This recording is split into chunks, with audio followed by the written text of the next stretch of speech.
Here it is. Okay, so the reason that I pulled this up is because we're going to talk about the PPR standards. And I don't usually get to this visual, but it's great because it sort of is at the basis or the foundation of the different frameworks to teaching, the two different main types of pedagogy that we have. And that is teacher-centered and student-centered. And if you look at the models, you see that teacher-centered is very orderly. You have the rows. The teacher is at the dead center right in front of you. And it is the teacher that is sort of the giver or the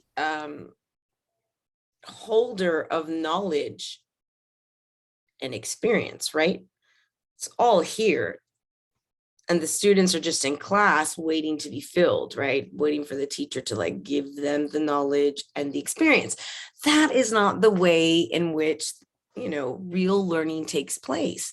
We find, science has found, and just, observation throughout the years, that the teacher is not the one that has all of the knowledge that is worthy of talking about, right?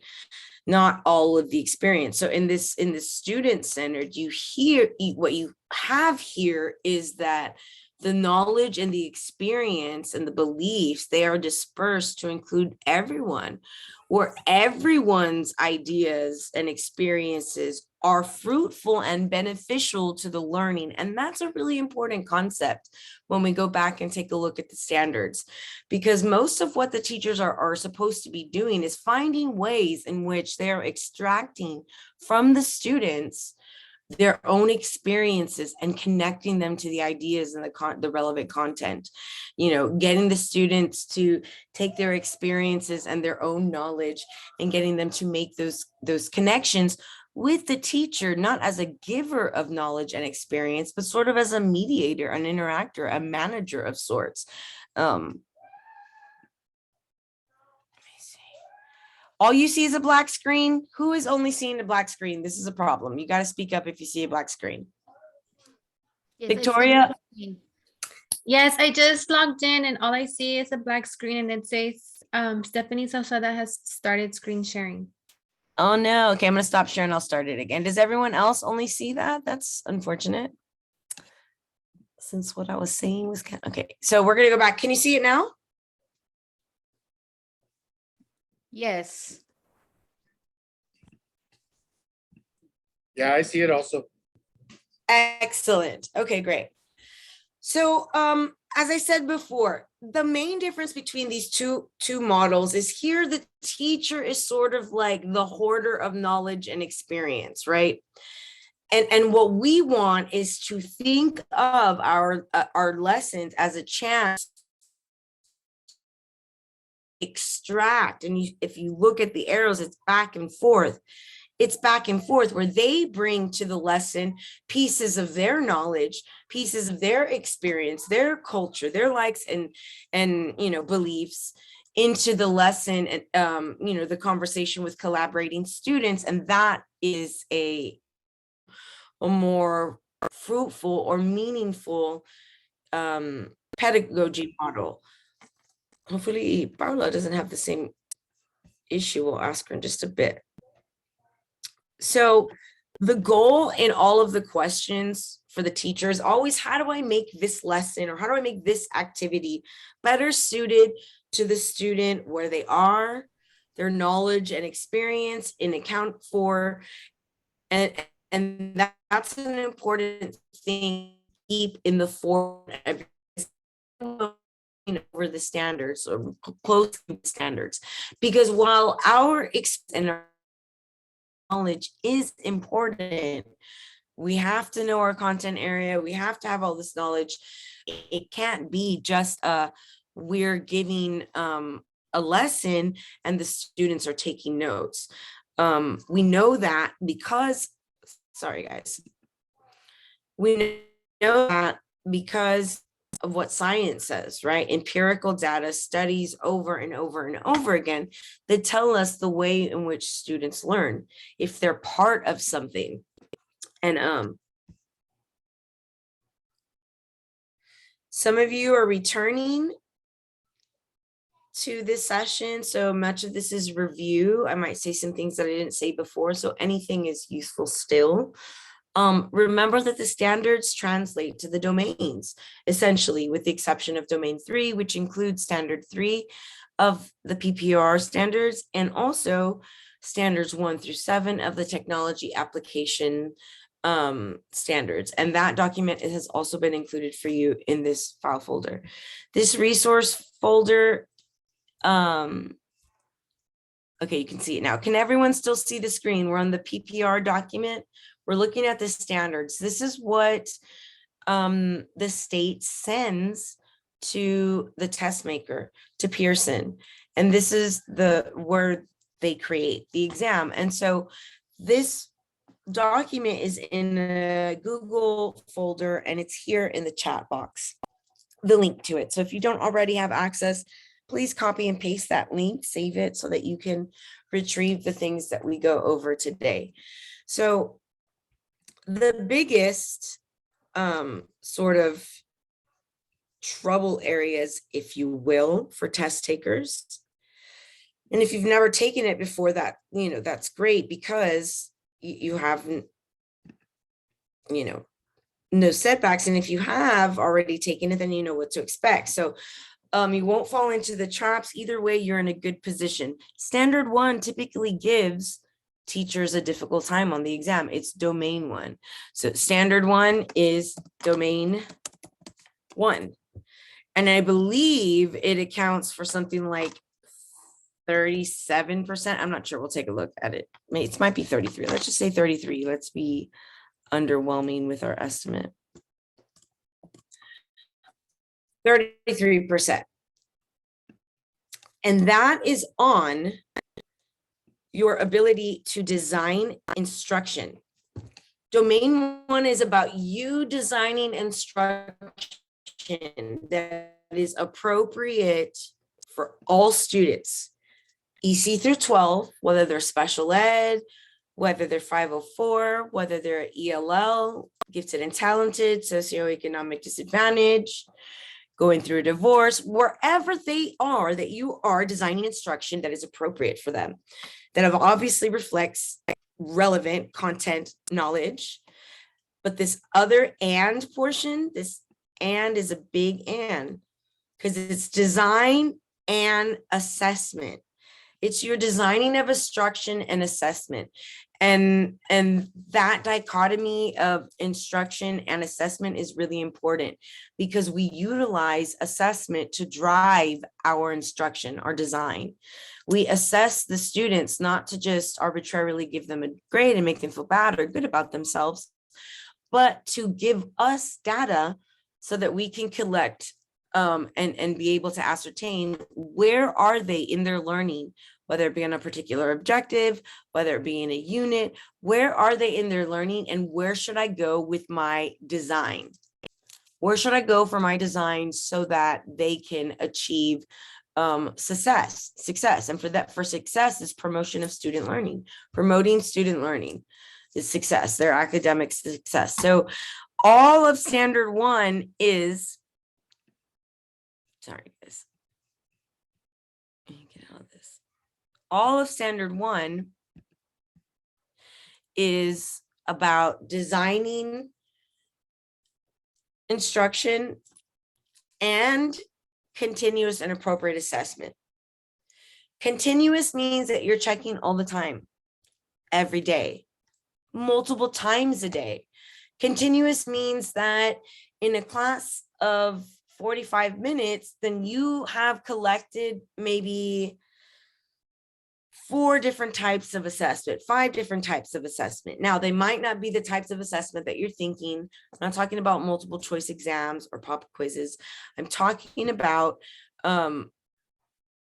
data And so we can give an assessment, an informal assessment of us walking around and listening to students in their cooperative learning groups.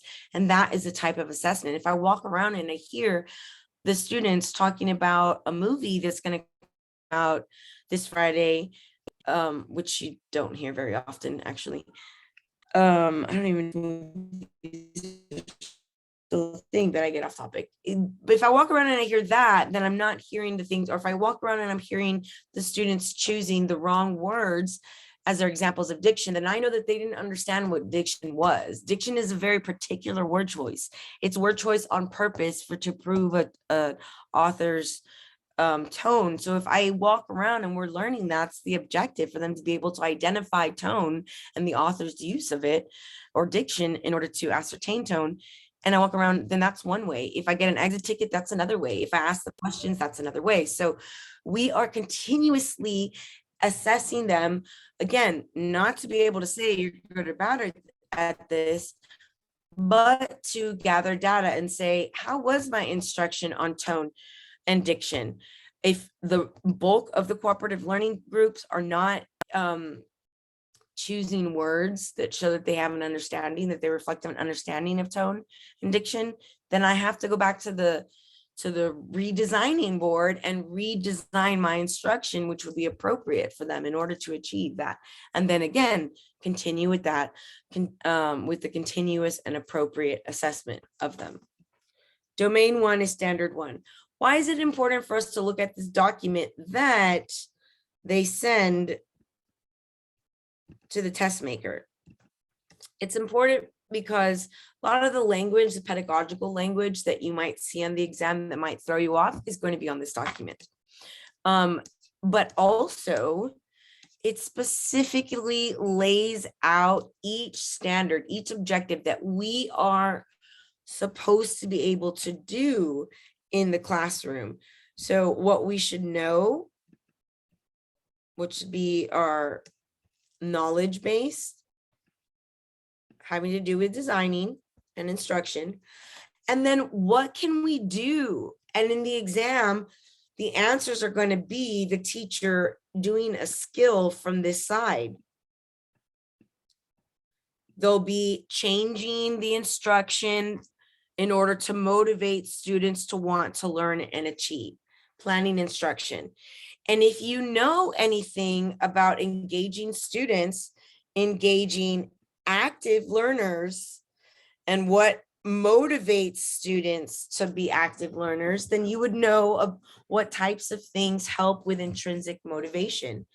And the biggest, the number one for intrinsic, I spelled that wrong, motivation, is agency.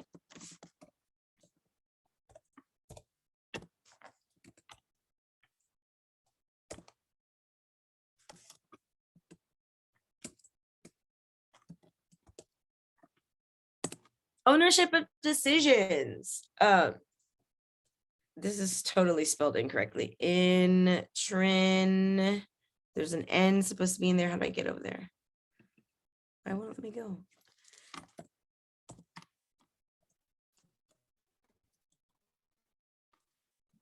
I think that's wrong too. Anyway, we'll go back and look at it on another paper where it's spelled correctly.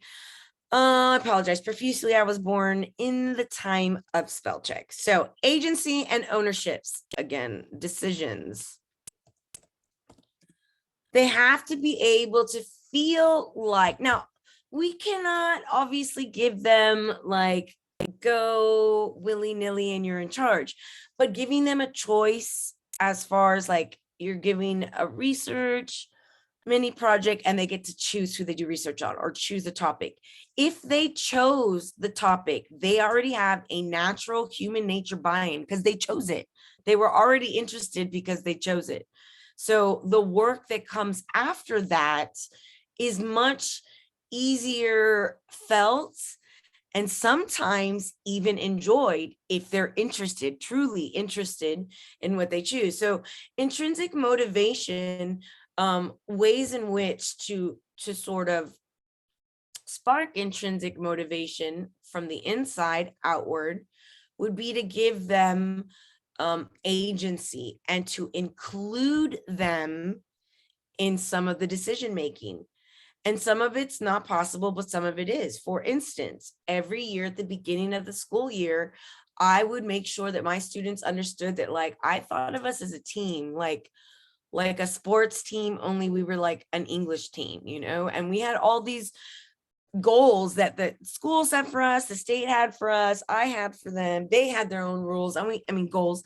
We talked about that. And then I talked about how can we get like Sauceda's group to be successful? Like what kind of environment, what kind of learning environment do we need in order for all of those goals to be achieved? I know we can do it, but what needs to happen? What does the temperature need to be that like? And we would have a conversation about what the discussions needed to look and sound like and the behaviors that needed to be there in order for our team to be successful with our goals. And I always made sure that I reminded them the goals that we had and the reason why we were doing things. But they chose the class expectations every class period, and typically they chose the same things with the exception of like maybe one class period had a different expectation, like a one-off. But it's all the same, and there are ground rules that we all agree on. And if you are a part of a team that agrees to something, then you're going to be less likely to like break those social, non-verbal contracts. They're verbal contracts as well. So knowing what motivates a student helps them for them to be motivated intrinsically, utilizing that, their own interests, to help you while you plan instruction. Use students' strengths to help you plan instruction. Use assessments, myriad assessments, so that they can choose the way they want to show you to shine. For instance, what's the problem with you coming up with 3 different ways for them to show you that they achieved an objective?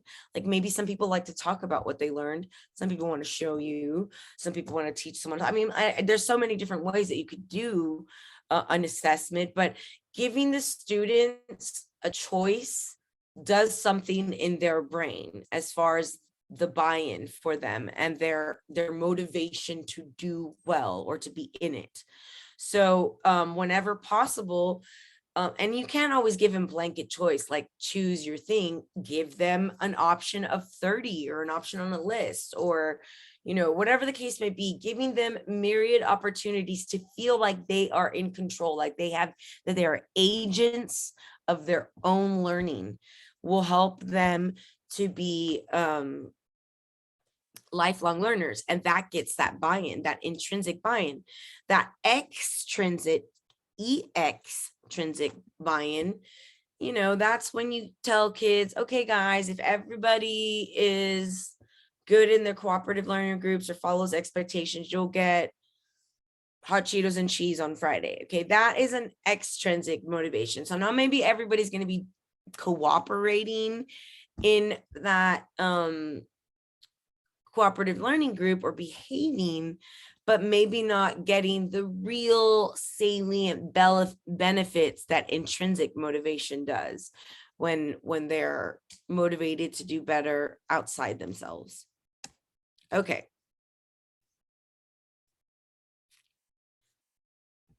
Do I have any questions so far? I normally don't. That's a really bad way, and I'm going to bring it to your attention. I don't like asking that, especially not in a Zoom scenario, because that just leaves it up to be silent in your classroom. And my classroom right now is online. So when you're in your classroom, make sure that you are not checking for understanding in that type of way. When you're doing those assessments, that you're not saying like, are you ready to go on, or does everybody got it? And then a couple of people mumble and then you move on. You really need to get like tangible evidence where you call on someone, and like, for instance, I could call on Victoria and ask her if she could explain to me why it's important, this 1.5S, acknowledge and respect culture and socioeconomic differences among students when planning instruction. Victoria, so when you do your questioning in class, when you're planning your questions, you want to do it beforehand.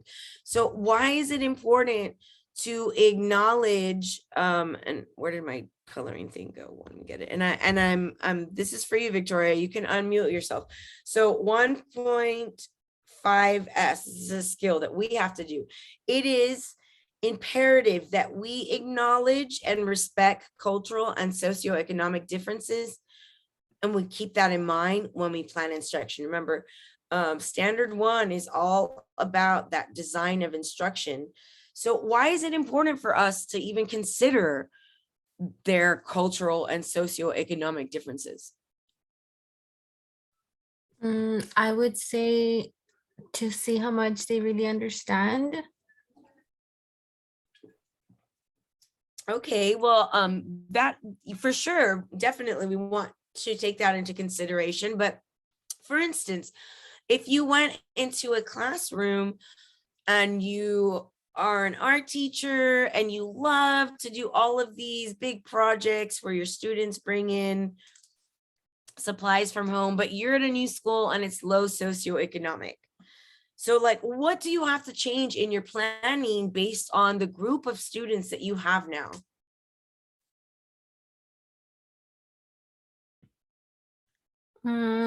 Making sure students have access to the materials they may need. Absolutely. So yeah, and for the purposes of this exam, you're always going to have access. Like one of the answer choices is going to be you having access to whatever it is that you need in. And somebody raised their hand. If you raise your hand, you can unmute yourself and chime in. And a great way of questioning your students, like let's say you didn't know, but and you did, gave a great response, but let's say you didn't, I could say, okay, Victoria, let's see you phone a friend, and you could ask like someone else, like Nora, like, can you tell us why it's also important to respect their culture when you plan the instruction? Yes, well, sometimes there's a lot of different cultures, especially like in the school that I'm in. So we need to have understanding of their background. We don't want to say something that will make them feel uncomfortable or make them feel rejected. Right. Or like confused, and there are subtle cultural differences. Yes. Many Latin American cultures, it is normal when someone is reprimanding you or getting upset with you that you do not make direct eye contact with that person. Like a child wouldn't look a PE coach that's saying, giving them a reprimand in the eyes. In America, if you don't look someone in the eyes, it's considered disrespectful. So that small cultural difference might be taken into consideration, but also there is a wealth of prior knowledge and just experience within each of the students' cultural experience, right? And so it's important that whenever possible, we utilize those treasure troves of prior knowledge, because prior knowledge makes their learning so much easier. It means there's already a little squiggly line in their brain for something that can connect to something else and make it stronger. So we need for them as much as possible to make connections between what they already know, and making sure that we have a full knowledge base, right, in order to be able to acknowledge their culture, right, that we've like looked into.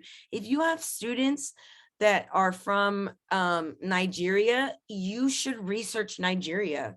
You should do a whole little mini research session about everything having to do with Nigeria. If you have students from different cultures that you are not familiar with, you should learn about those things that they're familiar with, whether it be like foods, the way that they learn, different birds, whatever, because that is information that you can use to bring into your planning to help teach the rest of the students about their fellow classmates, and that helps elevate their knowledge and respect of each other, as and the importance of diversity.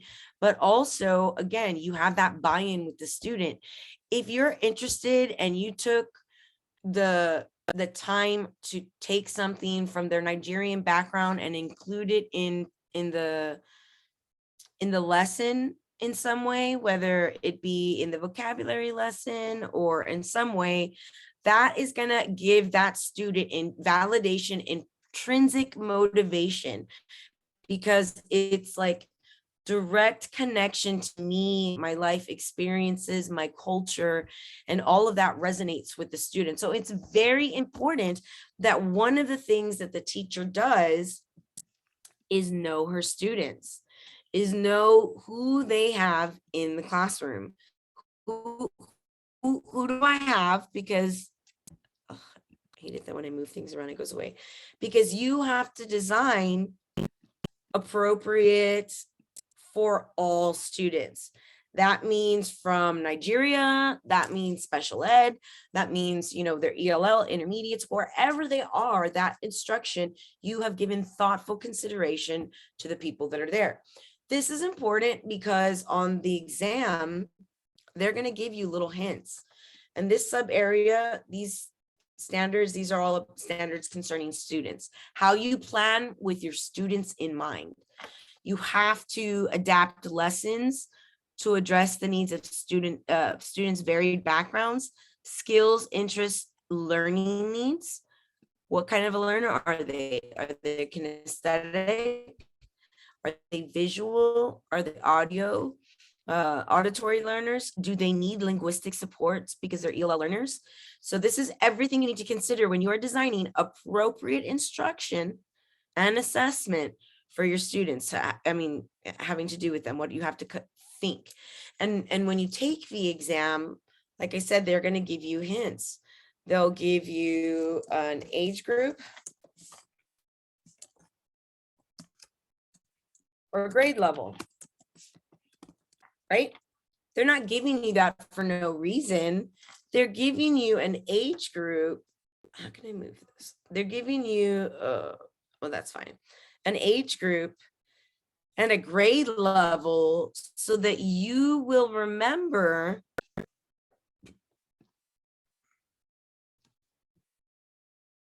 this. The intellectual, social, and physical, emotional, developmental characteristics of students in different age groups. So in order for you to be able to, you have to make sure that you pay attention to the words that they're using in the scenario on the exam. Just like I was talking about that, you know, fake lesson about an author's particular use of words. The authors use particular words on this exam. It is a critical reading exam. Words are chosen specifically and for a purpose. And they're chosen that way in the scenario and questions. And they're also chosen that way in the answer choices. So you can't just read the scenarios and the answer, the questions sort of like critically. You have to read the answer choices critically too. Don't be quick to just read it quickly and move on, because sometimes they tag something at the end of an answer choice that makes it completely wrong. Just a couple of sentences. So it's important that you pay attention to the words on this exam. Age group, grade level. Are they telling you a special population? And by special population, I mean special ed.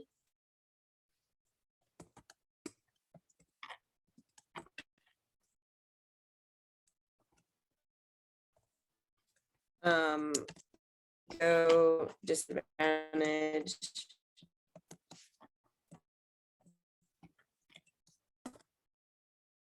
Okay, and so they're be able to adapt the lessons for all of these people here, whatever age group. If they tell you an age group or grade level, they're trying to give you hints about where they should be traditionally, which means that there are particular ways in which kids learn best, depending on where they are in their life. If they're early child, they learn a certain way better because their brain works a certain way. It hasn't yet developed to a point that they can think, let's say, abstractly, like senior students. So it's really important that you go through this document, which is sent to the test makers, and that you feel confident going through it, that you understand what each of these is asking you to do specifically. Like, I know what they're asking me to do here with this one, to be able to acknowledge and respect cultural and socioeconomic differences. That means poverty and riches, and to keep that in mind when I'm planning and why it might be important. So the way these are structured, they're themes together, content and pedagogy. So this is about you designing instruction appropriate for all students, reflects relevant content, and it's based on continuous and appropriate assessment. But this section is on content and pedagogy. Gotta stick to the TEXES. You have to exhibit appropriate knowledge of subject to promote student learning. Planning instruction that reflects an understanding of the importance of prerequisite relationships. You have to understand addition before you can understand multiplication and whatnot. There is a prerequisite in some relationships of learning. So there are things that we learn in a sort of formulaic way. When we teach language to ELL students, we work on listening and speaking skills first. We obviously will begin with the reading and writing, but we want to build their oral language proficiency and their and that's their listening and speaking skills. So the selection of instructional goals and what you should do, your resources, designing coherent instruction. Very, very important. Looking through these and seeing that they are grouped in this way, coming to the assessment of student learning is important, because during the exam, I'm going to ask you at every question to say, what is the goal for the teacher in this scenario? Like, what is the goal in this scenario? Is it assessment of student learning? Is it managing classrooms? Is it managing student behavior? Am I trying to increase engagement? Is it increasing communication? Is it engaging students in learning? What is the overarching goal here, so that your brain can start to work? And if you ask yourself in that way,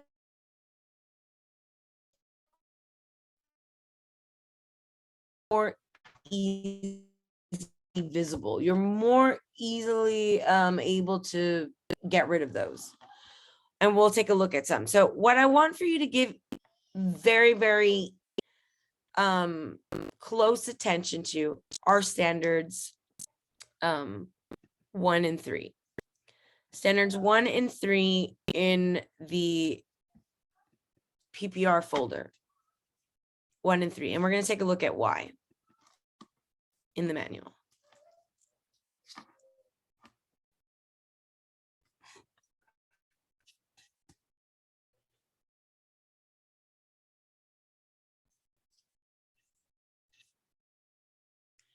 See, I was off by 1. I put, I think 33%. So it's 34%.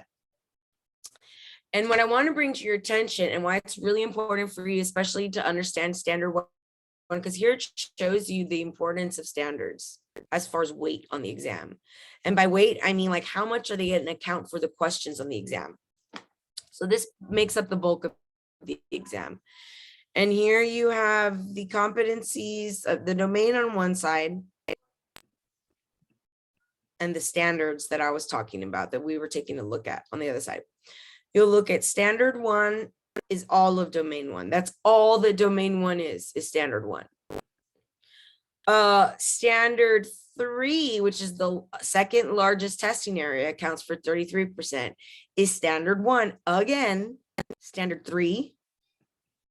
And then the technology application standard 1 through 7 are thrown in there as well. These two largest areas both have standard 1 in there. It's really important that you have a very good understanding of everything that you should know on the left-hand side, those knowledge skills, and the application of it, what it would look like in your classroom, what sort of things do you need to do in order to be effective in those particular standards. Domain 3 and standard 3, they're the same. Domain 1 is designing that instruction and assessment to promote student learning. And here it's your implementation. How are you doing it in the classroom? What activities and how are you implementing it? What communication or responsive instruction and assessments are you utilizing while you are giving your design? Now, you're going to have to make adjustments based on the hints that they give you, based on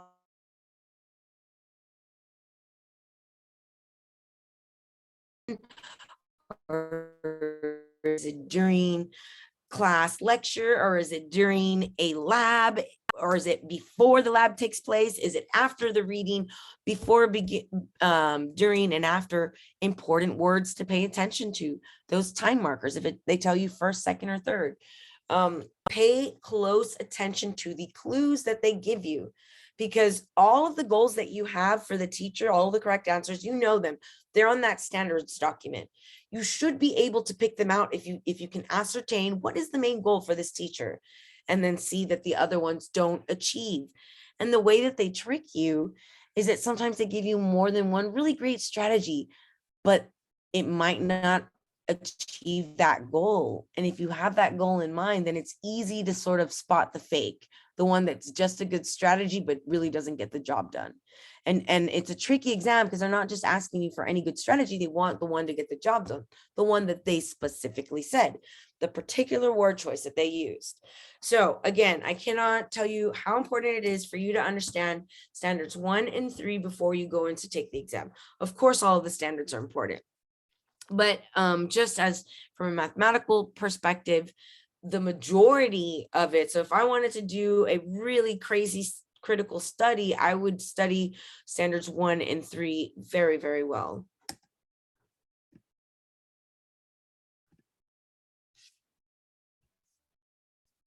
So here they are again. They're just the same ones we were looking for on that other document. They're listed out for you here. Here on standard 3, which we just looked at up in domain 3, responsive instruction that makes use of effective communication techniques, effective instructional strategies that actively engage students in the learning process. And also, don't forget about that assessment part, that timely and high quality feedback. And there's something different about feedback and assessment, because although feedback is a type of assessment and it's like live and in action, it allows the students to make live corrections to their work and to their understanding with us there. So it's really important that we give high quality, timely feedback, that we don't wait, 6 weeks to give them back their essay, and that we don't, talk to them about their lab to forgotten about it, and it's not really high quality feedback that will do any sort of resonating, with them. So in order for them to be able to make a change in their thinking and or behaviors, it has to be sort of high quality feedback, and that it be timely. You do it quickly. And by high quality is that you're not just going around saying, oh, good job, nice work. Like, that's not feedback. That's just you saying things. So I would suggest everybody sort of just look over the standards, the technology standards, read over them at least once. I don't think that you have to critically read them and understand that you can see what the teacher is actually meant to be doing, like you do need to do in the pedagogy ones. But certainly look over them just to make sure you understand. If there's a piece of hardware or word you are unfamiliar with, there is no shame in Googling it. There is only shame in not Googling it and pretending you know what it means and then seeing it on the exam and getting it wrong.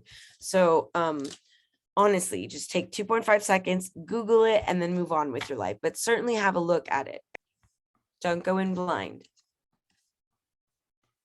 Again, they break down the domains for you, and it's just the information that you have. Yes, Jess.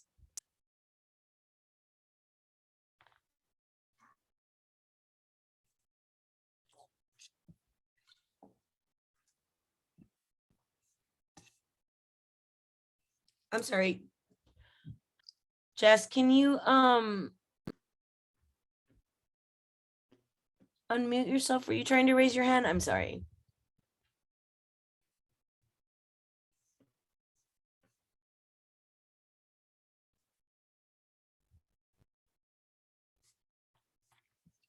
Can everyone hear me? I hear you. I forgot to lower it. It was raised earlier. Oh, okay. I'm so sorry. Okay. So for instance, if you want to take a look at F, uses knowledge of cognitive changes in students in early childhood through adolescence, from an emphasis on concrete thinking to the emergence and refinement of abstract thinking and reasoning, increased ability to engage in reflective thinking, increased focus on the world beyond the school setting, to plan developmentally appropriate instruction and assessment that promote learning and development. So we know that kindergartners have difficulty thinking abstractly, and they might have difficulty reflecting on their own work as well. And a lot of times they even have difficulty thinking beyond their world, or that people, their parents are people outside of the homes. And so it's that very small, concrete, everything that I can see in front of me is real type thinking. And then we get a very more refined emergence of thinking through adolescence, junior high, and it gets more refined as they get to high school. But utilizing that knowledge when you're taking the exam, and knowing that some of the activities that they give you are not going to be reasonable for the age group that they give you, their cognitive development. Yes, that's correct. Everything is in the link. Everything that we're going over today is here. So I definitely would think that it's important to read over these. This is just what you have in your standards document, just kind of like in one, where they took the left-hand side and the right-hand side and they put it all together. In early child through 12th grade, we have to help them practice decision-making skills, organizing, goal setting, like having self-direction, and like work setting type places. Like, not necessarily if they're going to go to work, but like in order to work with people in groups and in this classroom, you can't leave it all crazy when the bell rings and just walk out. People are coming in and they're going to inherit your space. So sort of like developing procedures and having conversations that develop these life skills, and the importance of including those type of things in your lessons cannot be overstated. Okay, so again, this is going through different like developmental and childhood through adolescence, the different stages they go through, self-image, physical appearance, the different theorists that we have. And I'll show you the quick sheet. Yes, Yvonne, everybody has access to this.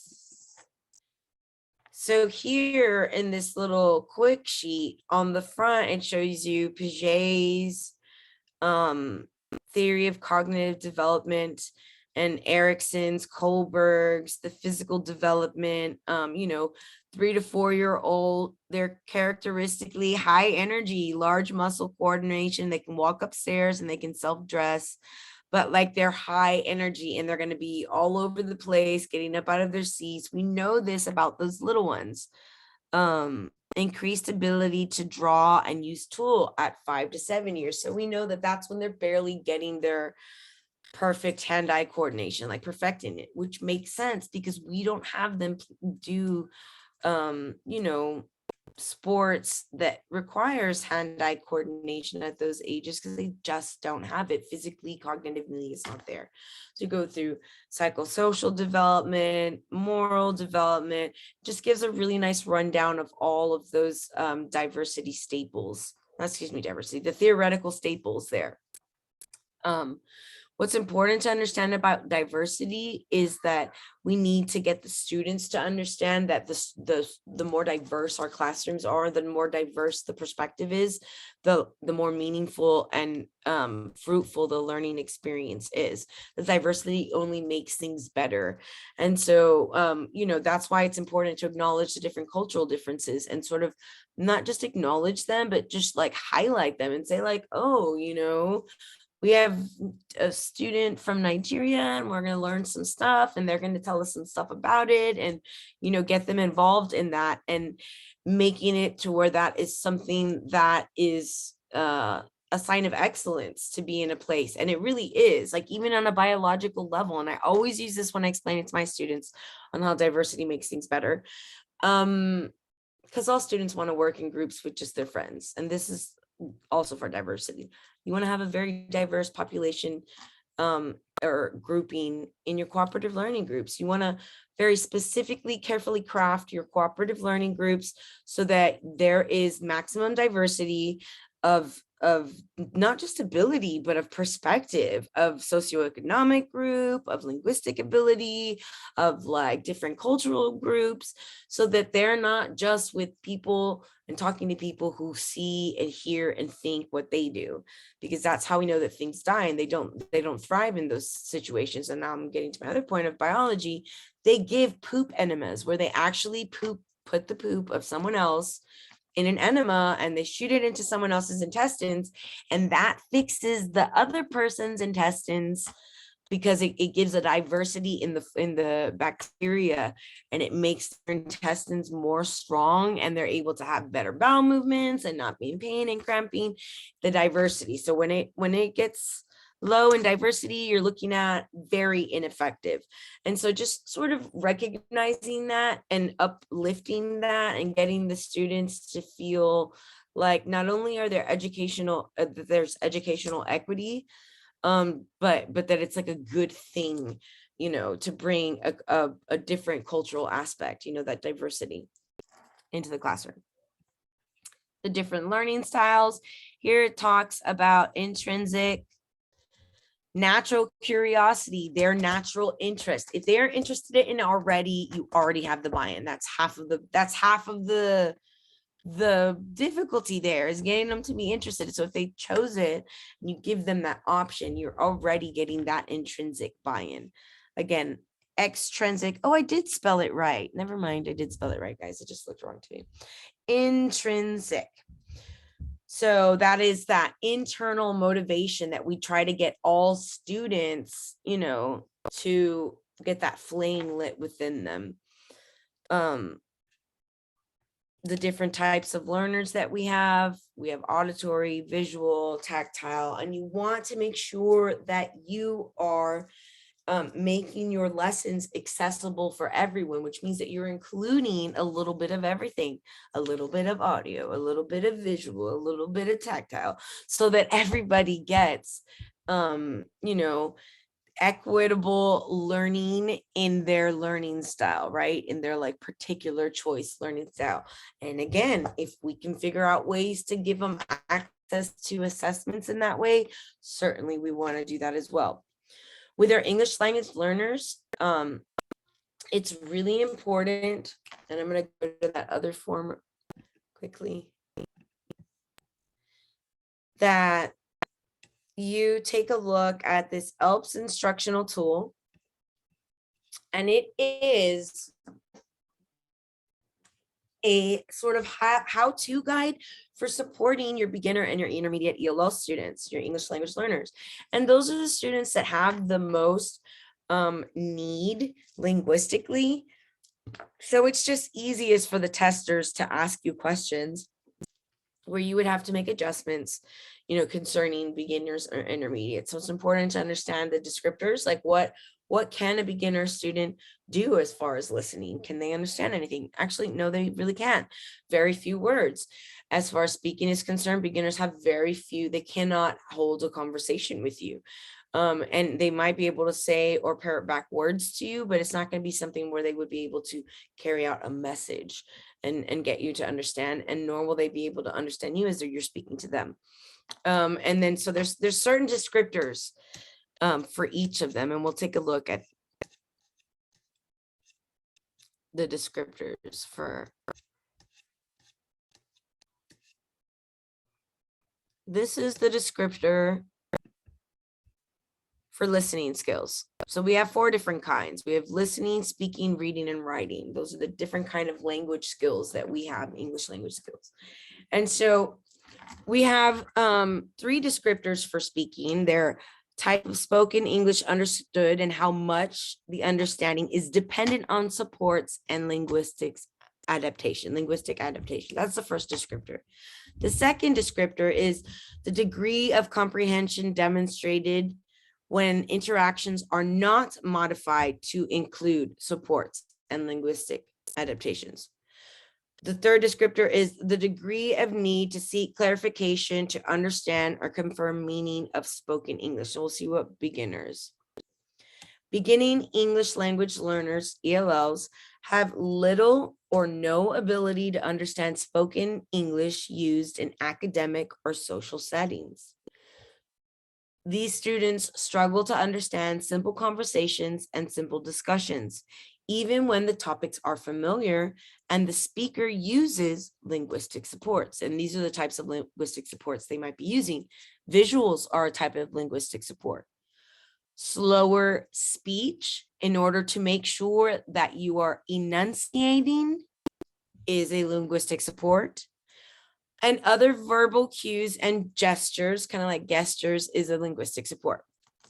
So they struggle to identify and distinguish individual words and phrases during social and instructional interactions that have not been intentionally modified for ELLs. Intentionally means that you have given direct instruction of any social or academic vocabulary that might impede in the comprehension of instruction, right?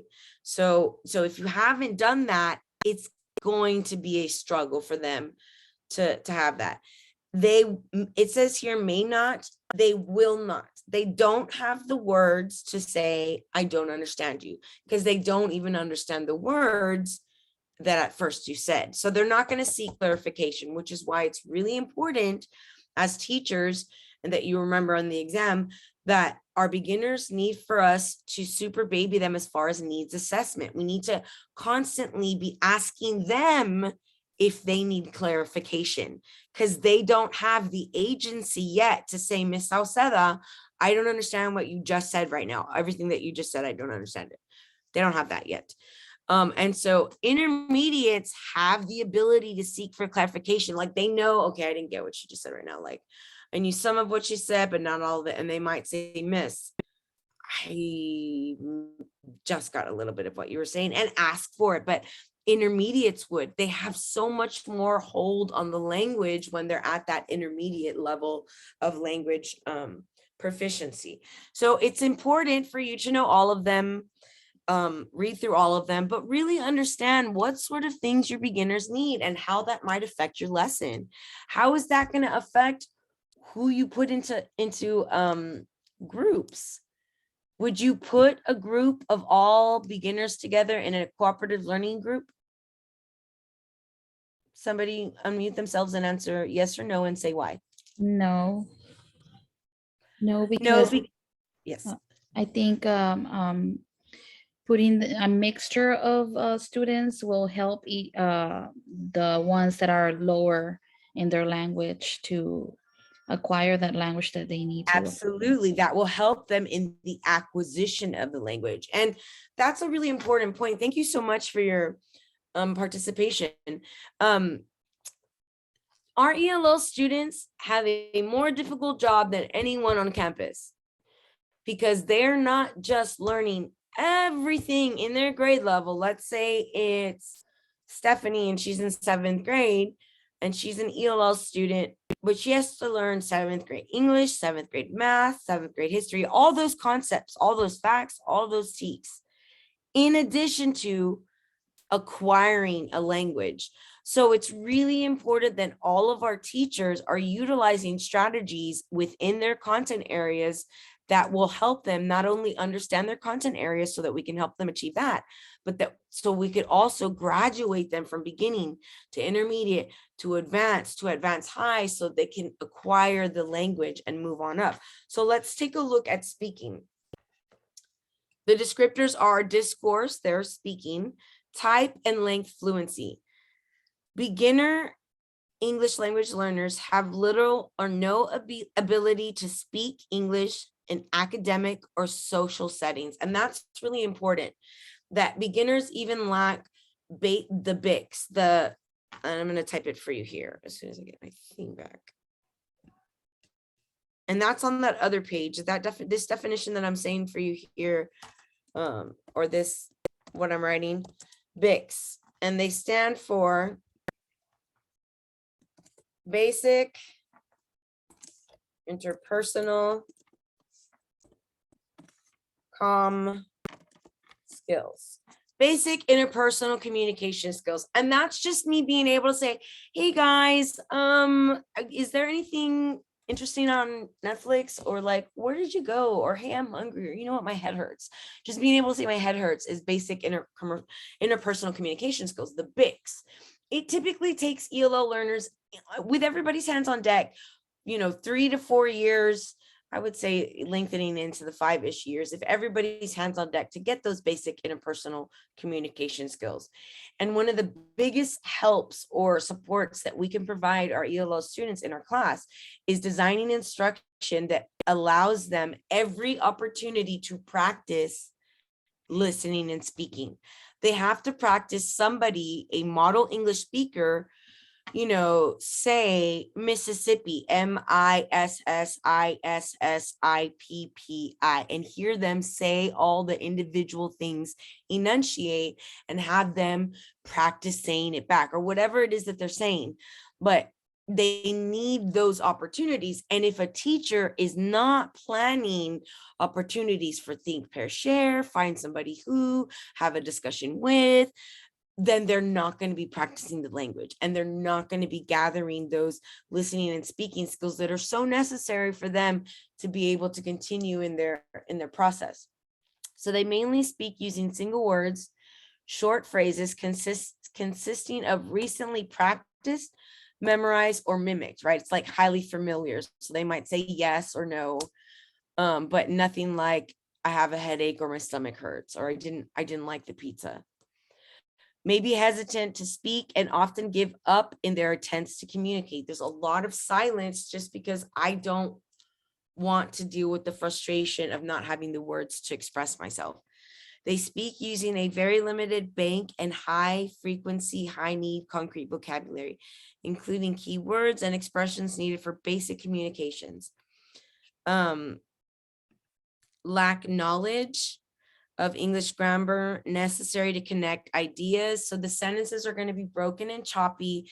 You understand what that means. But as the student moves through and as they practice in their interactions with their classmates that are intermediate, advanced, and native English speakers, then they will pick up the tenses and the correct grammatical sayings by hearing and listening and practicing. And so the important part of this mini lecture is that our best help, apart from direct instruction of vocabulary, is giving them opportunity to practice language, to practice the listening of native English speakers and their peers who are learning, and of speaking.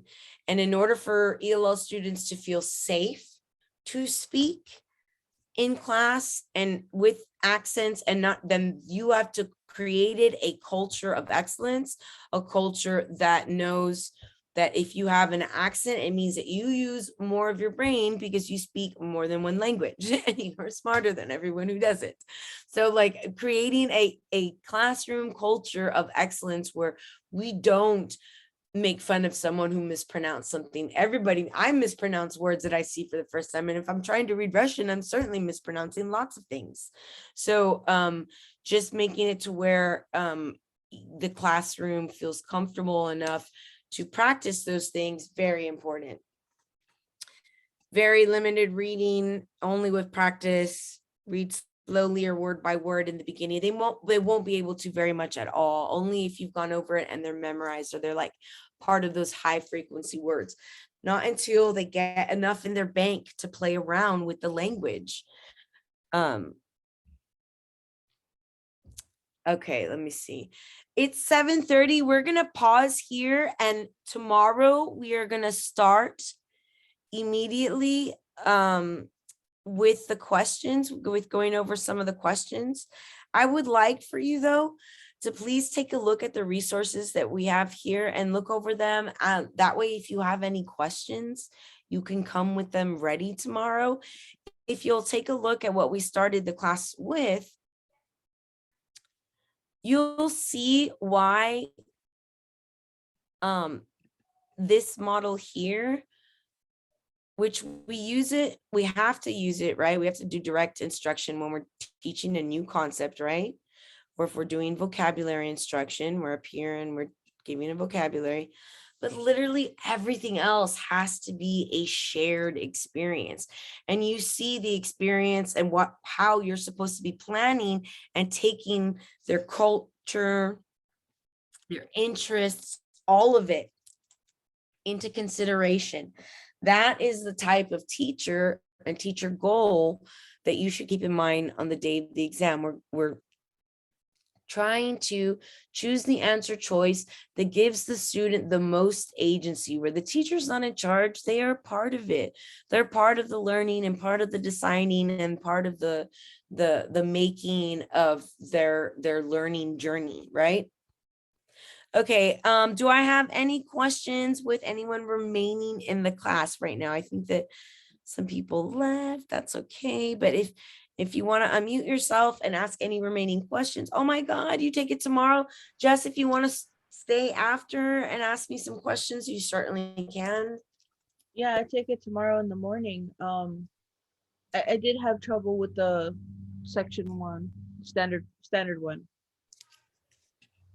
Okay, well, let's stay on a little bit longer since you do have it tomorrow. I think that one is the hardest.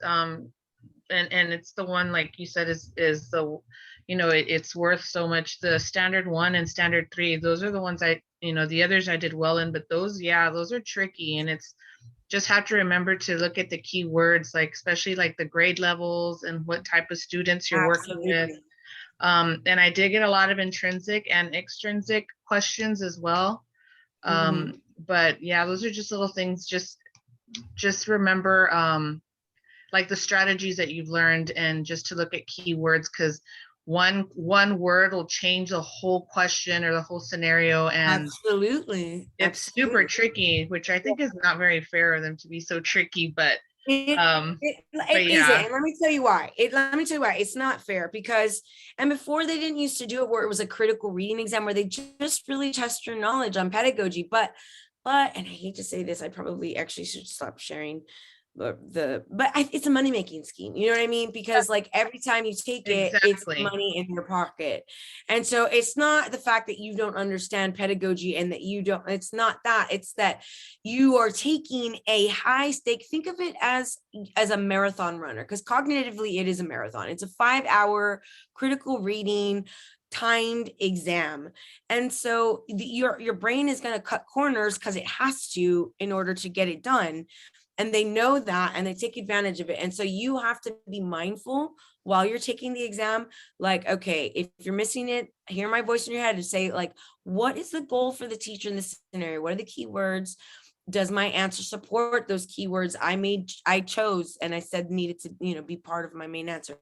We'll practice some here in domains 1 and 3. That way we can practice utilizing them. So we have in a science class, and it's never about the content. You know what I mean? Not really. It's about the pedagogy. So whether they say science or math or reading or whatever, it's not really about the content. It's about the strategy and how and the change in your pedagogy in your instruction or implementation of instruction. Yeah. So in a science, yes. That what? I took it. I missed it by just 1 point, 1 question. Oh no, I'm so sorry. I'm gonna be praying for you. What time are you taking it tomorrow? I'll do my whole little thing and send you good vibes. Like 9:15, I believe. you will be in my mind, love, at 9:15. And you must tell me afterwards how it went. Absolutely. I think I've got it under control. Last time I was also with a new condition on my eye, so I could only last about an hour and a half looking at the monitor. Oh, I'm so sorry. If you would do all of us a favor though, if you could come in the first like, excuse me, 15 minutes of class tomorrow, just to let us know what sort of things you saw beforehand, just to like pop in and say, you know, make sure you brush up on your ELLs. I saw some of this, you know, because it'll be fresh in your mind on that day. Absolutely. Thank you so, so much. I really appreciate that. I know everyone else will appreciate it as well. So let's take a look at this. We have in a science class that includes English language learners. A teacher encourages all students to monitor their own level of understanding by having them take notes in their journal as they read assigned text. What is the primary purpose of teaching ELLs, in particular, the skill of learning how to monitor understanding? So what is the question asking us, and what is the overarching goal for a teacher here, the teacher here? So you tell me what you think needs to be highlighted, and I'm going to highlight it for you. Okay, so I'm sorry, I gotta move my text box. Yeah, I have to do that all the time. The teacher encourages all students to monitor their own level of understanding. So encourages and then monitor. Encourages, we want, so that's her goal, right? Yeah. She wants them to monitor their own level of understanding. So they're taking notes in their journals while they read. What is the primary purpose of teaching ELLs in particular? So that is to encourage. So I believe promoting would probably be more in that area. So let's see. What is the primary purpose? So what does primary purpose mean? I like to put the question in layman's terms. Like, what's the main reason to teach ELLs specifically how to monitor their own understanding? They said the skill, it's a skill, and it's a skill, and we call it, it's a particular word, it's a buzzword, and it's called metacognition. Metacognition. And it's thinking about your thinking. That's all it is. Metacognition is thinking about your thinking. And it's what we want all students to get to a place where they can think about their thinking. That way, after you read a paragraph, you can say to yourself, if you do metacognition and you don't understand it, you'll be like, I don't even remember what I just read. What did I say? You go back and you reread it. But that's you going back and monitoring your understanding of it. Many students, believe it or not, don't do that. In fact, humans don't do that. It is a skill that we acquire you know, through practice, through going back and rereading, through having our teachers, you know, chunk the text. Let's say you're reading an article and this is one of the paragraphs, and after each paragraph they'll say, like, you know, write 2 things off to the side about what this is about, so that the student has to go back and think about that and write it off to the side. That's an activity that we have the students do, because if they can't come up with something to write off to the side, then chances are they didn't understand it. They have to go back and reread it and such. So that is a skill to monitor their understanding. Why do you think that it's asking you, what's the main reason? I want to know, what's the main reason we would have ELLs do this in particular? So these are our answer choices. Decreasing the students' intimidation associated with learning a new language. Associating the prior cultural experience of the students. Not associating, acknowledging the prior cultural experiences of the students. Cultivating a positive environment in which students can learn. Promoting the students' ability to adjust their thinking as needed. So it's not B and it's not C. Right, so how do you know it is not B? It had nothing to do with culture? Right, 0 to do with culture. Now, this is one of our standards. Yes, you should do this to try, but we're not talking about that. They were hoping someone would see ELLs and be like, okay, I'll choose B. Okay, so you said C. How is having them write something, taking notes, gonna influence the environment? So it's not C because even though you're influencing like you want to influence a positive environment, it has nothing to do with the environment in case of this question. No, it doesn't. And it's not going to do that. It's not going to, this activity will not help cultivate a positive environment.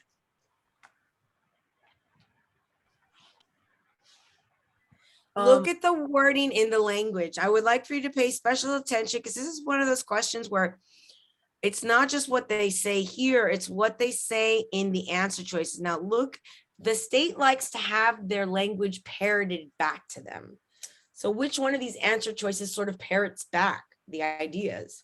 So with encouraging, I believe that would just be promoting. So you said metacognition is thinking about your thinking, and promoting the ability to adjust their thinking as needed is to like be able to write it down on the side and being able to like narrow it down. So, and this one has that their thinking, their understanding and their monitoring is adjusting their thinking. That's why they're having them to do it. She wants them to practice metacognition, to think about their thinking and make adjustments as need be, right? She wants to promote. That's why, that's the main purpose. The main reason to do this is to help promote the students, especially, this is a great strategy for everyone. Across the board, we do this. But especially for ELLs, because they are acquiring a new language, it is an especially good use of this skill to help promote their ability to adjust their thinking. We need them to monitor their thinking and then to adjust it if need be.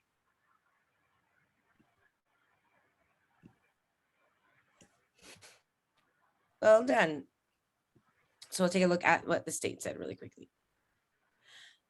D is correct because writing notes in their journals about what they are reading, the skills are deploying metacognitive skills, monitoring and adjusting their thinking about the reading assignments. And then we know why the other ones are not right. Actually, why is A not? I know it's not Okay. primary, but because it wouldn't decrease their intimidation. Okay, because the primary reason to encourage students to monitor their own understanding is not to decrease the intimidation with learning a new language, but to aid them in becoming accomplished learners. Like, it won't affect their intimidation, but it will help them with their thinking and with their learning of the language. You know what I mean? It will, in the long run, decrease their intimidation because they're going to become more competent English speakers, but it won't do it directly. I got it. Yeah, there's always that one last one that's like amazing. Exactly. And so you have to go back. So whenever those last two, and we were left with these last two, you have to say to yourself, okay, Ms. Alceda says, which one best supports my goal? And your goal is you want the students to monitor their thinking, monitor their understanding, monitor their thinking, right? Mhm. And this is the one that did it the best, that helped them monitor their thinking or understanding.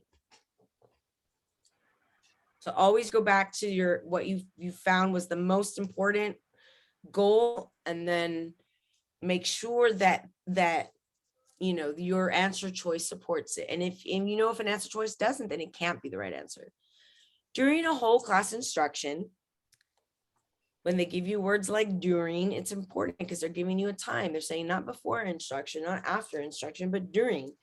A middle school teacher realizes that most of the students are reluctant to participate in class discussions and give one-word answers when they do participate. So this is part of domain 3, I believe. Which of the following strategies is most effective for the teacher to use to increase student engagement? What is the goal for the teacher? What is the question asking us to do? The teacher is asking us to get participation in the moment. Right. The goal is to increase student engagement during whole class instruction. That's what we want, right? Mhm. So which one of these will do that best? Increase student engagement during whole class instruction. Having students answer questions on paper in class. Giving students think time after asking probing questions. Asking students to answer questions online for homework.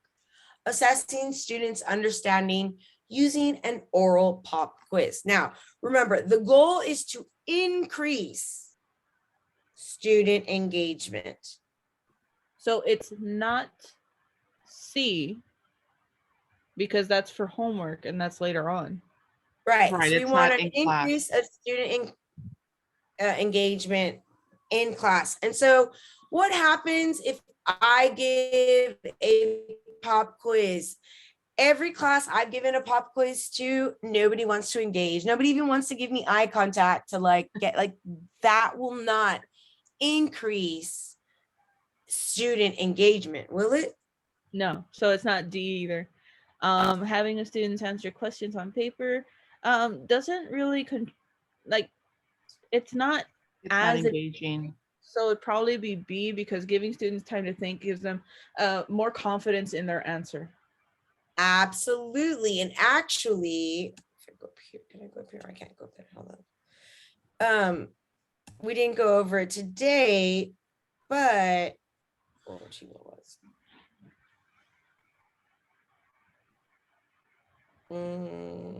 Sorry, guys. Just looking for my chihuahuas. Never mind. I'll show it to you in a bit.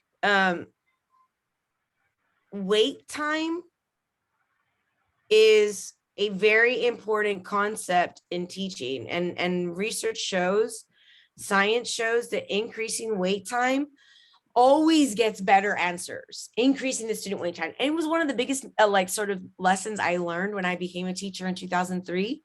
I remember when my mentor teacher came in to observe me, I was so excited and nervous, had all this adrenaline going. And at the end, one of my assessments was like the discussion, right? And so I'm giving my discussion and, okay, Julio, you know, what did you think the author's tone was? And I waited for a bit. And if there was silence, I moved on to Sabrina. And if there was silence, I moved on to Henry. And so afterwards, Ms. Pasek said, you have to extend the wait time, love. You're not fishing for the right answer. You're checking to see that the students got understanding. And that's what I was doing. I was fishing for a right answer. Like, I just wanted to see, like, did somebody in this classroom get my, instead of extending the wait time and sitting through the silence a bit longer, to have someone, especially an ELL learner, you know, gather their thoughts, do some sort of translating and give you a meatier response. So research says extending wait time, it's a best strategy for ELL students, but it's a best strategy with everyone.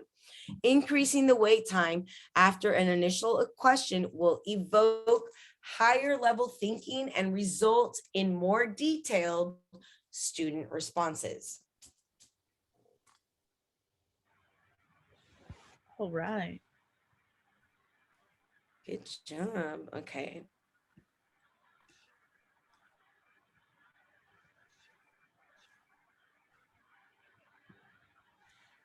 Okay, this is a tough one that you kind of just have to know, but it's important, and I wish everyone else knew it. I wish all the districts paid more attention to it. So which of the following strategies most directly leads to increased academic performance? One of these learning strategies, or like strategies of pedagogy, increases academic performance almost across the board. It's sort of crazy. So we're looking for a direct, most directly leading.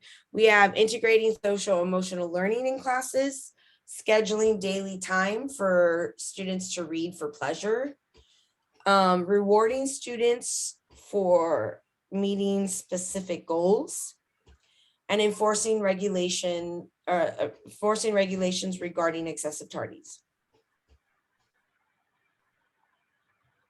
Let's see. Enforcing regulations tends to help with class management, but doesn't help with academic performance. Yeah, remember, what's the goal? We're looking for a strategy that's going to help academic performance, right? That's going to help them academically. Increased academic performance is what we're looking for. And this is not going to cut it. My instinct status, click A, which is integrating social emotional learning, because that's all we've been learning through the COVID season. Right, and you're absolutely right. And that's actually one of the things that we looked at. We looked at the, in the beginning of this document, it said getting the students' skills of goal setting, you know, prioritizing, all of those are social emotional skills. If the students can like have time regulation and goal setting and prioritizing, they will undoubtedly be more successful academically because they have the tools that is needed to sort of navigate their academics better, right? Socially and emotionally for them.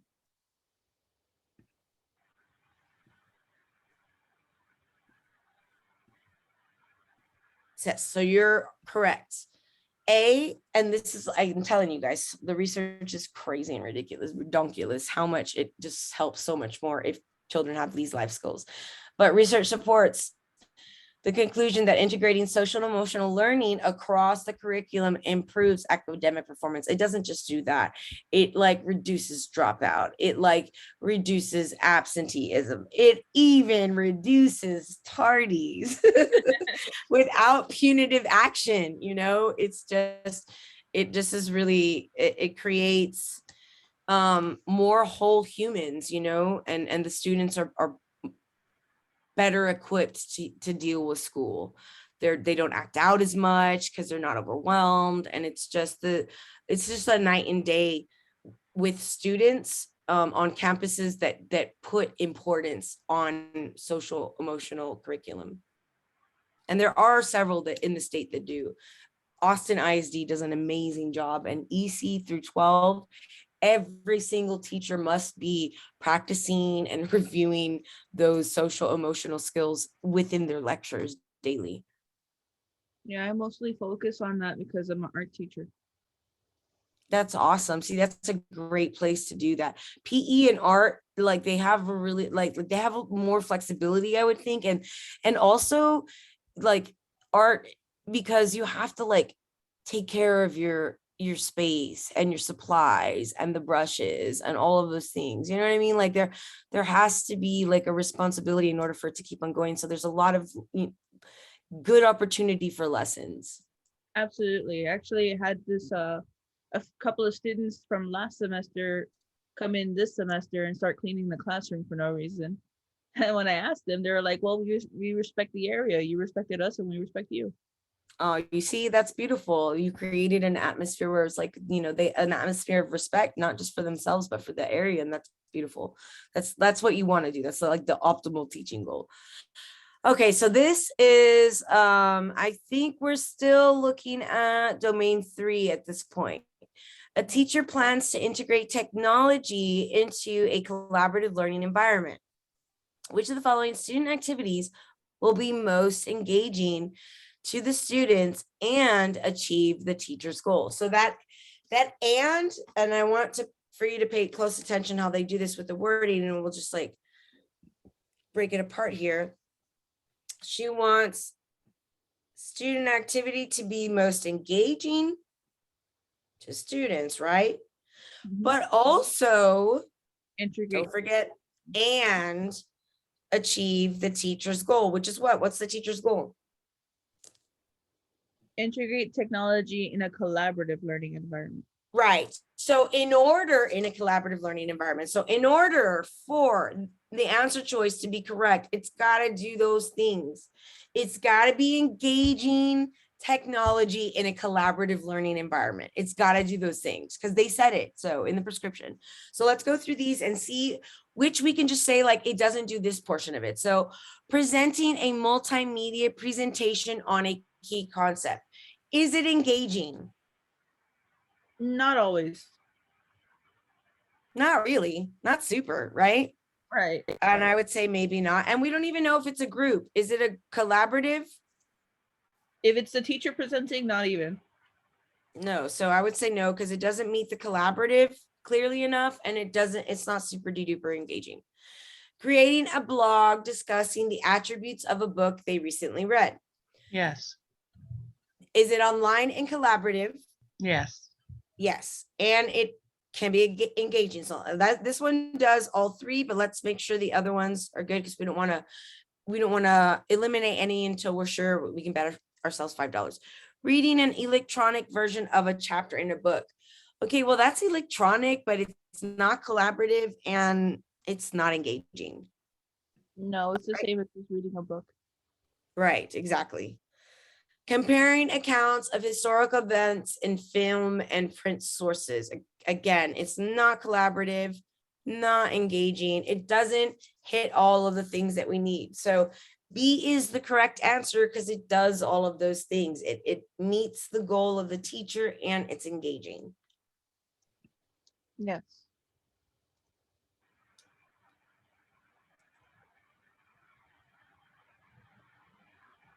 Okay. During a unit of study, a teacher uses books, artwork, and posters from different countries. For the culminating activity, a teacher invites members of the local community from diverse backgrounds to talk to the students about their experiences related to the unit. The teacher is most likely trying to, what is the teacher doing? What's her goal? And what are they asking us? What question? It's not B. It's not C. So it's between A and D. I believe since it's around the community, it sounds like it's making social connections to the community. Okay, but she's doing a unit of study. Teacher uses book, artworks, and posters from different countries. Oh. So that, remember, don't make sure you get all of the main parts. So she's doing a unit of study about different countries, which is assuming different cultures. And in the culminating activity, she invites local community members from diverse backgrounds to talk to the students about their experiences related to the unit, which of course was about different countries. So which do we think? Yeah, which one best supports, which answer best supports what we found was important? It's now D, but that's because we really do have to read and circle in those keywords then. Absolutely, you absolutely do. Yeah, absolutely have to, because it's a critical reading exam, and you're right, she is trying to make, so she is trying to do that too. That's why they say most likely, but one is more likely than the other based on the words that they utilize. And she could be trying to do that, but the best answer that the state wants you to choose is going to be D, because the teacher is trying to take every opportunity to reach all students and help them make a connection to their various cultures. And we'll take a look at A, because the teacher is trying to help students understand the importance of various cultures, not on community connections. So do you see how like just those words made one answer way better than the other, even though you're right, it was making connections within the community, but that wasn't the goal for the teacher. The goal was the different cultures. Right. Good deal. Oh, it was so close. Yeah, absolutely. But the thing is it's really good to fall into these traps here. You know why? Because tomorrow you're going to be on the lookout for these traps. And I want you to fall into the traps here and not fall into them tomorrow. So just the fact that you saw like really highlighting those important things and sort of like articulating to yourself the main things out loud, this is what I'm looking for, this is the goal, helps you to get rid of some of those less great answers. Which of the following instructional practices best ensures that a teacher structures the learning environment to address the needs of diverse students?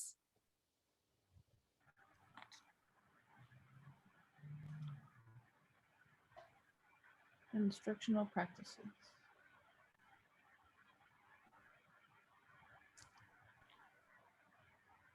I think it's A. It's not B, and I think it's C because it can't be D. Okay, so it's not D, and you're right, it's not B. So remediation means that you are helping them because there's a weakness, right? And we need to remediate that weakness, right? Right. Modeling is just you doing that, acting out what is to be done, modeling it. Then we have enrichment and differentiation. Enrichment means that you're going beyond and extending it, enriching the learning activity for those that might be gifted and talented, possibly. Oh, Differentiation means that you are providing different avenues for understanding through, visual, audio, verbal, maybe in writing, so that multiple students in their learning preferences are supported. So the answer is A. And we'll look at those, and it'll be nice because it'll show you the definition. So A is correct because research shows that students learn better when lessons are tailored to their ability and to their learning style. How do they learn and where are they at? It's really important we ask ourselves that when we're creating lessons. Accommodating different ability levels within the class provides a positive learning environment for all students. So if you don't accommodate that, you're gonna have a big group that sits there and feels bummed about themselves because they don't understand what's going on. You might also have a big group that is bored with themselves because they did it in 5 minutes. And then that 3 or 4 that you created a lesson for, and they don't need any sort of, they're just like the norm, they get it perfectly, but you have the outliers struggling and then the ones that can do it on their own, which is why we provide different layers. We provide different sets of questions, different questions for the kids to answer and choose from with varying difficulties. So the kids who, are more that are designated GT can choose from those ones and not find themselves bored. B, providing remedial instruction for some students does not address the needs of those students who are performing at or above expectation. Remember, remedial means that you are you're remediating something. You are providing remedy to weakness. And so if you were providing remedial instruction, then everyone who's performing at or above is going to be super duper bored. Option C, enrichment describes instructional approaches. And I say typically, but you don't want to do that. You always want to give your classes enrichment activities because you're always going to have kids who are not labeled GT and who are GT and literally just need someone to give them a little bit of a push, for them to go up a little bit more. So traditionally, enrichment was given specifically only to gifted learners, and it goes beyond the approaches, maybe an extension activity enrichment, but you want to provide that for all of your students, really. And then modeling occurs when the teacher provides a demonstration of a finished product to students and does not make any judgment for individual differences. It's so important to model. I cannot, that's one thing you can never get away from. When we looked at the different models of pedagogy, the teacher-centered and student-centered, you can't get away from modeling, from being at the teacher center at some point. But modeling is such a great use of teacher-centered instruction because the students need to see your thought process as you're pre-writing or writing introductory paragraph or doing a math problem or, painting a piece of picture, painting a painting or drawing something for them so they can see what is done and they can have something in their mind's eye. Remember, depending on what you teach, they literally need to see it in order for it to happen. They need to see the finished product all done, bells and whistles for it to happen, concretely see it. But we just all work better that way. And it's good practice because you show them what your expectations are and you're not, sort of sending them with activities blindly with just directions on a piece of paper. You want to model for them. You want to say the things orally. You want to read to them the paper and give them the paper to take back to their desk to do it as well, to give them several avenues for understanding. I think what I did was I subscribed in my own definition of enrichment. There you go. Probably. Yeah, probably. You were thinking of what I was doing. Yeah, because you can differentiate using, obviously you do, by providing enrichment, you're providing differentiation for different ability levels, but you want to do it for all, across the board. Yeah.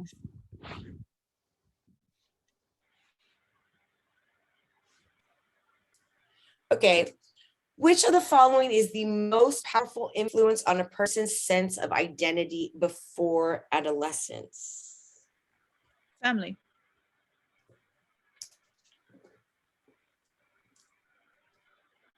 before adolescence. That's correct. It is. It's really important to know that, because after adolescence, it becomes Peers. peers. Yeah, it does. And now, even to some extent, like, I don't want to say the media because that's too weird, but like social media is what I mean. It's still their peers, but like social media I believe becomes a powerful influence. That what? I believe parasocial relationships are really going up there. Oh, absolutely. Big time, big time. So initially, family has the initial and most powerful influence upon children before and immediately after birth. The impact of socialization on personality development begins with the family before it extends to other social entities. So it starts with the family. And then, you know, at some point they're more influenced by their peers and identity formation stems from early childhood exposures, family beliefs, values, customs. The influence of school is secondary. Influence for media is secondary. So the adolescence identity formation stems from early childhood exposure to family beliefs, values, and customs. However, as the child develops, the influence does shift so that peers and social forces play a more powerful role. This occurs during adolescence, not before. Well done. All right. Okay. Which of the following rationales would a supporter of block scheduling provide to convince others to support the organizational structure? So this is talking about the structure of the day and block scheduling. Are you familiar with block scheduling? Yeah, my school currently has it. Okay, so how would a supporter convince someone? Which one of these would you say to convince someone to want to do block scheduling? Well, in block scheduling, the periods are longer, so you're able to teach So for a there's longer period of time. That's some skills. Hold on. I got to read all of them first. Yes, read all of them first before we want the best rationale. And remember, you're right. That is the most important part that you have to block scheduling, is that it increases the time, right? That's the biggest thing. So how would we best use our time? Student time and quality learning situations increases. Absolutely. So the quality learning situations increasing because of this extra time is going to be the best rationale to convince. Scheduling gives students longer periods so they are able to spend more quality time in learning situations. And that is true. When we had block scheduling, especially as an English teacher, when we had them doing, like, you know, writing their body paragraphs or workshopping, they got to do more workshopping because I saw the direct instruct a portion of it. So that eats up some of the time. And in the end, when you're assessing, and that block period just allowed us to break up into more activities and more meaningful time in some of the meatier, like activities that we did, you know, like the writing activities we were able to have, instead of breaking it up and being like, okay, guys, tomorrow we'll start off where we were in the middle of body paragraph 2, instead of being able to finish it all, you know, and sort of talk about it. So it definitely, that's going to be the selling point. Oh yeah, for sure. I can see it as a benefit to English, history, and math. Yeah, absolutely.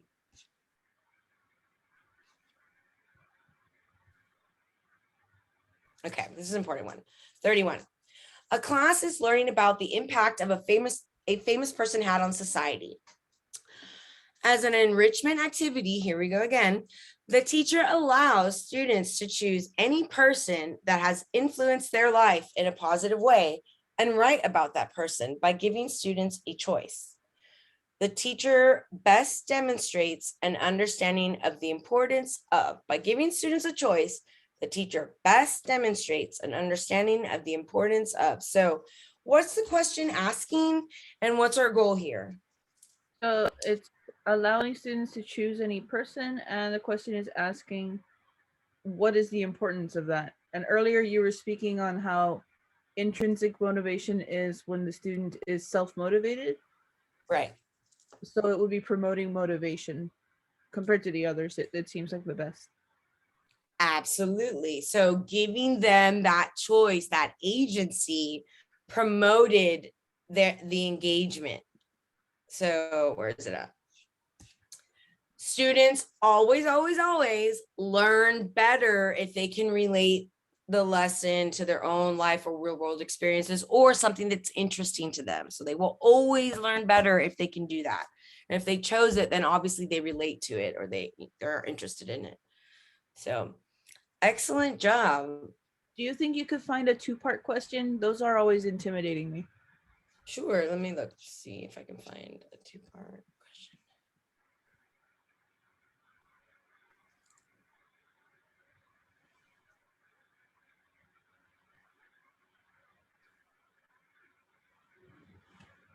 Okay, let's do this one really quickly because it's important, I think. All right. This one here. A teacher implements a scientifically based instructional reading strategy for the first time with a class. The teacher then assesses students' learning, but does not see the desired results. Which of the following is most important for the teacher to consider before using the strategy again? What is the question asking? What is the goal here? So the teacher is implementing something for the first time. She's assessing learning, but isn't Right. seeing any results yet, basically. So we have the first time, and it's a scientifically based instructional strategy, right? She assesses them, not, and then we want to know what's most important for her to think about before she uses the strategy again, right? Mhm. So can you read for me the answer choices? Students' learning levels differ, and the assessment results may not be valid for all the students in the class. Some students participating in the lesson may not have liked the content of the lesson, so they may not have scored as well on the assessment as they would have for different subject matter. Students must be exposed to the strategy over time by a teacher who is using the strategy faithfully as designed before seeing improved learning results. Students were unfamiliar with the assessment format, so scored poorly. I would say because it's emphasizing first time, we can cross out A and B. All right.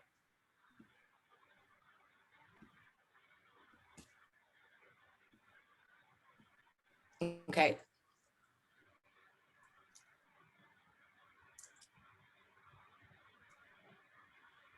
And you did, they did specify first time. So which one of these accounts for time? See? C, accounts for the strategy over time. It's research-based. Anything that's research-based was done over and over and over and over and over again. And so that means that you have to keep at it. And that by sticking and using this strategy faithfully, then you would, expect to see the desired results. So what they were asking us was to also find not just the answer, but the way that it would best be solved. Yeah, she was looking for the question was looking for like the best thing for her to think about, after she used the strategy before she uses it again. Because to me, I would have just said, well, the reason was because D, but C is how you solve that. Right, because that's the most important thing for her to remember, that in order to get us for a strategy to work, that you have to utilize it over time. Strategy, you can't just use a strategy once and then they got it. Her remembering that is the most important thing, so that she doesn't just ditch the strategy, which is a good strategy, because it didn't work the first time. So basically that would be like if you're helping an English student write an essay and you're giving them the same outline to work with over and over and over and over again, basically, Exactly. right? Absolutely. And so eventually the student will be able to come up with the essay sans or write the outline off, draw it off to the side, and that strategy will be faithfully used. And then you'll see the structure in their writing, but not on the first time. Oh, okay, I see. And we'll look to see what the state says, because they sort of articulate things better than I do. Let's see. We have, no, that's not it. Implementing the strategy on a one-time basis does not guarantee improved student learning outcomes. The teacher must be committed to using the strategy faithfully as designed and over time. So,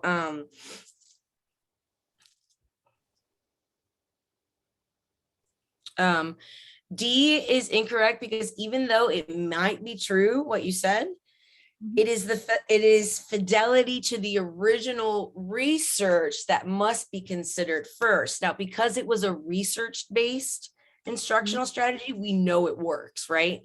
And so what they're saying is that, yeah, you're right. Like, this could have been a right answer, but because they said scientifically based instructional strategy, we know that that works.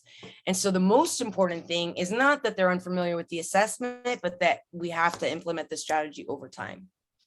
Oh, okay. Now I'm reading this for the first time correctly. I was reading it as what the kids were reading was scientifically based, like something scientific. Oh, bad. no, it was the strategy she was using. Oh, okay. So that makes more sense, right? Yeah. Excellent.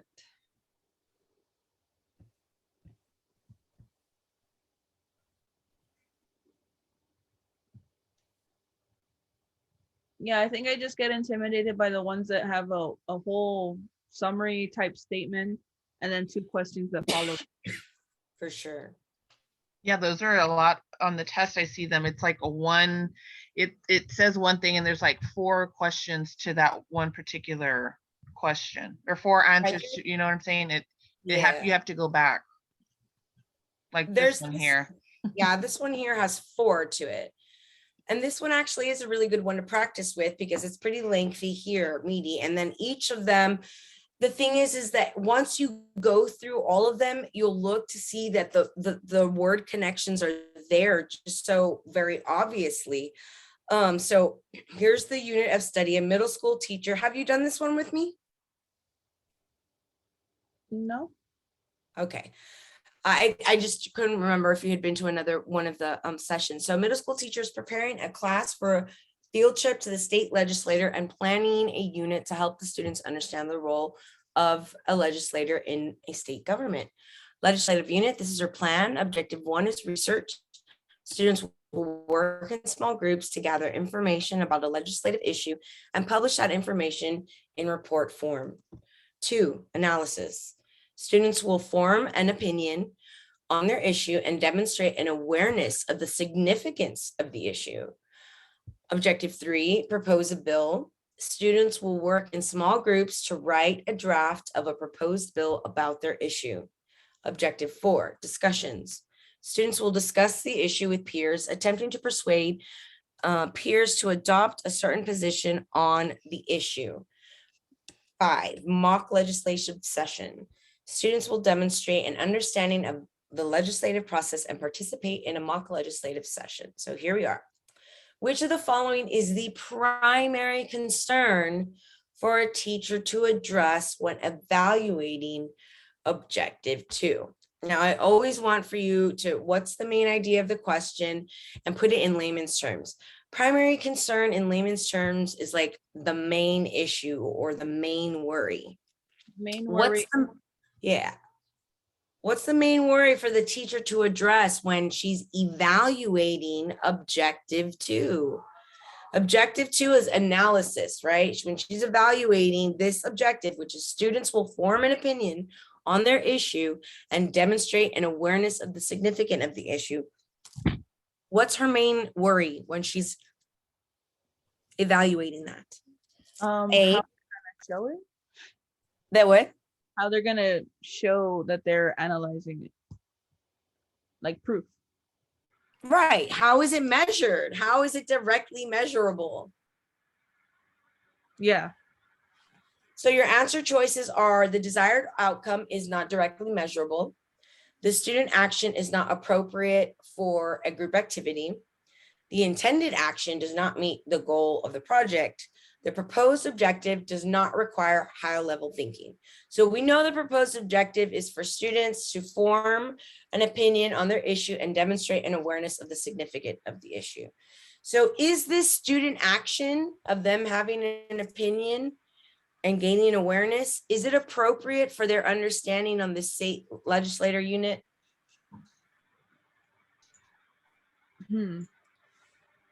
I think they have forming an opinion is a critical thinking. I know that. It is. It absolutely is. So, D cannot be the right answer. And the goal of the project is to learn something from it. So forming an opinion assists with that. But yeah, I just don't think it can be measured. Like, You're right. That is the main concern. The action is appropriate. Of course, if you're going to be a legislator, state legislators have opinions on bills all the time. That's why they vote on them. And so, yeah, they have to have opinions. And so, of course, it's the action is appropriate. The intended action does meet the goal of the project, but the desired outcome, their opinion and their awareness of the topic, how do you measure that? Like, how do they show that? You would need a rubric, right? The teacher would have to do a rubric in order for the students to be able to show like how they can show awareness, right? To be able to know how they can show awareness. Yeah. So A is correct because there's no specific method given for the students to demonstrate awareness. Exactly what you said. How are they going to show like I did that? Oh, yeah, I have awareness. So there is no way for the teacher to measure and assess student mastery of an objective, and that should give anyone cause for concern because we don't do objectives that we can't measure. We want to be able to measure our objectives, and the quick fix to that is by giving a rubric in order for the students to achieve things to show mastery of an objective. yeah.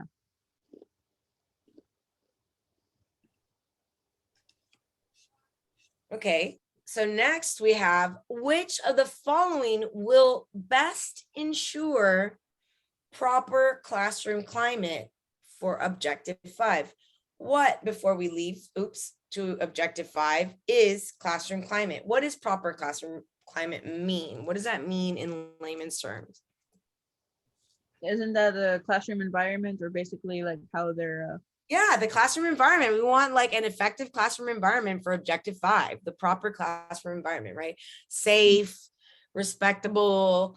And objective 5 is the mock legislative session. And that's where students will demonstrate an understanding of the legislative process and participate in a mock legislative session. And if you guys have ever seen some legislative sessions like recently, they're pretty heated. So how do we best ensure proper climate for the student, that proper environment, the best classroom environment for it? So we have choices of, that's the goal, the best way to ensure effective classroom management, proper environment, all of it. Discussing the importance of professional attire for the activity, having the students agree to ground rules for the activity, allowing students to rearrange the room to resemble a legislative chamber, showing students a video of a famous debate that occurred in a legislative session. I mean, the famous debate right now is a riot, so probably not. Exactly, right? Yeah. So it would not be a good example. A and C are kind of like in role-playing kind of sessions, so having ground rules would probably be better. Absolutely. These A, C, and D do not ensure that the classroom climate is going to go. Kids dressed up is not going to ensure that someone doesn't get their feelings hurt during like debates and start yelling at each other and calling each other names just because they're both dressed in suits. That's not going to ensure that. having the students, and again, having them agree to it. Again, you have their buy-in. They're agreeing to these ground rules. You're going to ensure that proper classroom climate because they're part of the making of the expectations. So B is the correct answer. B, because allowing the students to set up the guidelines for the activity will help them create a respectful atmosphere in which all students can freely and safely participate. So it says, although proper attire might establish like a tone for the activity, clear guidelines about expectations and behaviors will be more effective. And that's why they ask you the questions and they say best ensure. They say best ensure because they gave you more than one things that you could possibly do. If I were to give a mock legislative session, I would obviously set the ground rules, but I also would have them dress appropriately for our mock legislative, and I might rearrange the room also, and we might take a look at some good debates also, but those won't best ensure. Those don't do the goal of it like B does. Yeah. So whenever you see best way, best ensure, most appropriate, make sure you're thinking to yourself, okay, they're trying to trick me with something that might work, but isn't all the way with the goal. So another one to go with this group. Which of the following statements is the best way to express the desired outcome of objective 3 in the lesson plan? So what is this question saying in layman's terms? What of the best on the selection helps 3 get done? Almost express what's an outcome of a lesson. Outcome is like what you want to happen. Yeah, like the finished product, right? Result. Yeah. Finished result or finished product. So which of the following statements best tells you the finished result in objective 3, right? Yeah. Let's see objective 3. Objective 3, it's entitled Propose a Bill.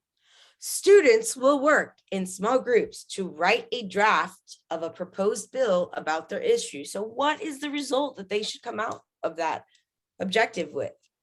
Here are the different choices. Students will be able to outline the process involved in drafting legislation for consideration. Students will understand the collaborative part of the legislative process. Students will appreciate the complexities of the legislative process. Students will be able to draft a piece of legislation to present for debate. Which one of these is the best final result or desired outcome of her objective 3, which is called propose a bill? Proposing, or would be I would say drafting or writing. It's got to be something with drafting. Drafting a piece of legislation means write a bill. That's what it means. It's just saying it differently, but it's just saying propose a bill and draft a piece of legislation. Same thing. That's semantics. And so the answer is D. The other ones that it's not asking for that. Statement so clearly states it that the outcome that she expects is that they have to be able to draft that proposed bill, right? Yeah. So in that case, the title gave away the answer. Yeah, a little bit. The title did, but then also here for them to work in small groups to propose a bill, to write a draft of a proposed bill. And a proposed bill, that's all legislation is. Legislation is. Before it's legislation, it's just a bill.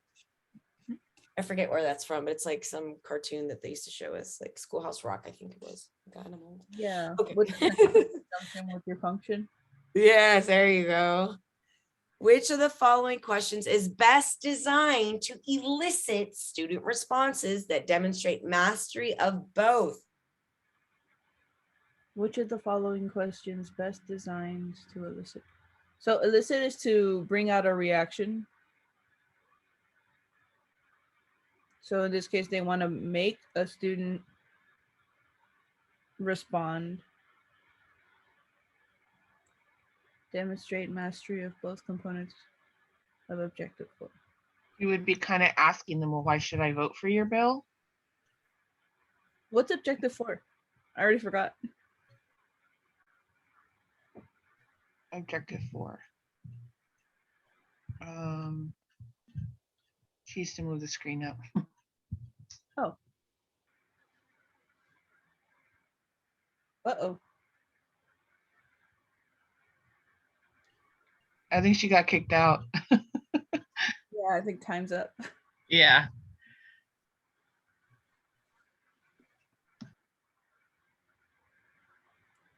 I'm gonna wait a hot second just in case.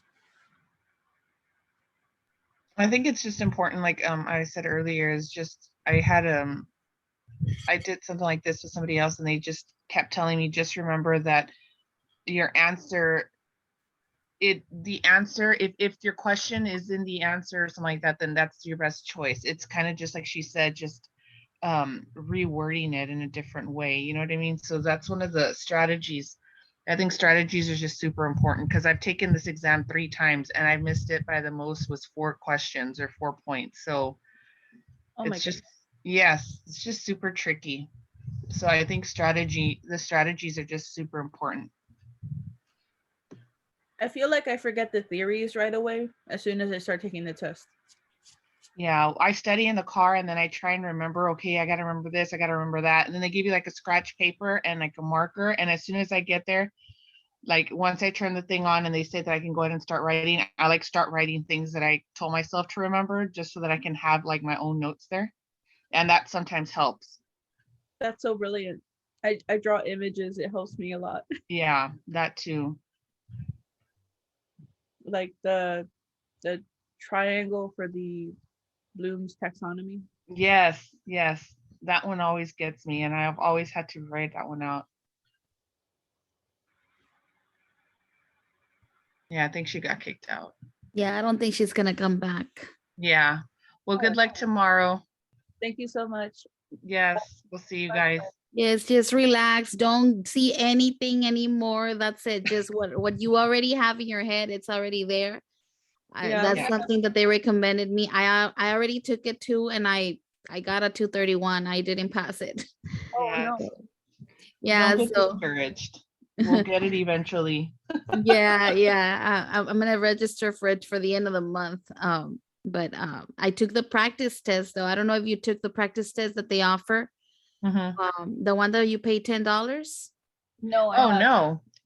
Okay, well, yeah, that's a really good one. So I took that one and I passed that one with like a 75. So they told me, they allowed me to register again to take it. But I still think I need to prepare a little bit more.